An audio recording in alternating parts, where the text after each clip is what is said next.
proposed to achieve this goal in light of the opposition of a majority of Republican legislators to such a change, even though it may bring more money to the state? Mr. Tom, it's your turn to begin. Sure. Well, I've spent most of my career, as a legislative advocate. I worked at Capitol Hill when Democrats were in the majority, and then the Obama administration, when Democrats were still in the minority.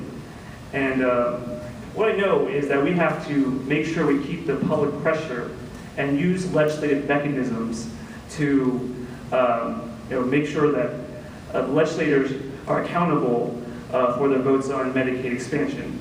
For example, here in the 45th District, there are 2,500 residents who are eligible but not covered. And that's almost the size of T.C. Williams High School. And we're losing out on $3.5 million per day in federal funds that we've already paid for in our federal tax dollars. So what I would plan to do is to, with my background as an advocate, make sure that we use all the mechanisms we have to keep the Medicaid expansion alive. This is the right thing to do, while understanding that we're not going to be able to do it without winning more votes. And I plan to work with the governor to make sure that we have more allies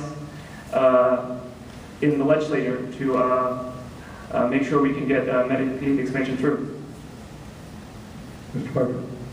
Medicaid expansion is absolutely a no-brainer, and it is a travesty that Republicans will not accept free money to cover people who don't have insurance. It's immoral.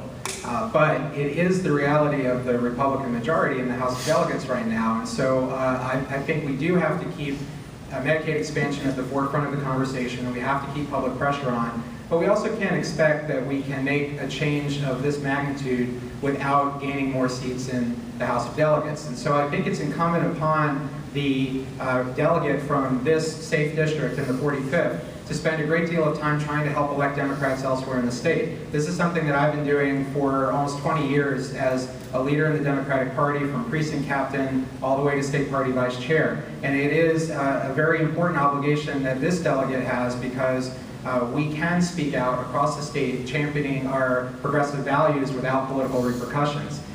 It's especially urgent that we do this in time for the next round of redistricting. And without going off on a tangent, one reason why I support nonpartisan objective redistricting reform is to make sure that we don't wind up in situations like this, where the only reason 400,000 people are without insurance is because the Republicans think that it's some sort of seal of approval for the president, who in this case really has nothing to do with the fact that people need insurance. So redistricting reform is one important step in addition to winning back more seats. Mr. Altenberg. If anyone sits up here and says that it's the most important thing for us to do is to fight for other Democrats to get elected elsewhere in the state, I'd say that they're giving up their responsibility as the delegate from this district. Their first responsibility is to the constituents of this district, not to the constituents of another district where we're trying to unseat a Republican. And it's not to say that that's not an important issue. Sure, it's an important issue. However, Medicaid expansion is no longer a policy issue, it's a partisan issue. We do have to encourage the Republicans to understand what they get out of the change. Why do they get an improvement if they support Medicaid expansion? And we've stopped having that conversation. We need to reintroduce that conversation, because frankly, fighting is not a good opportunity to a negotiation. We have to be able to negotiate. We have to be able to convince somebody why it's in their best interest. And until we do that, we're not going to accomplish Medicaid expansion. Mr. Levine. First of all, one of the best ways to help the people of this district is to elect more Democrats in other districts across the state. That would help out the people right here in the 45th a lot.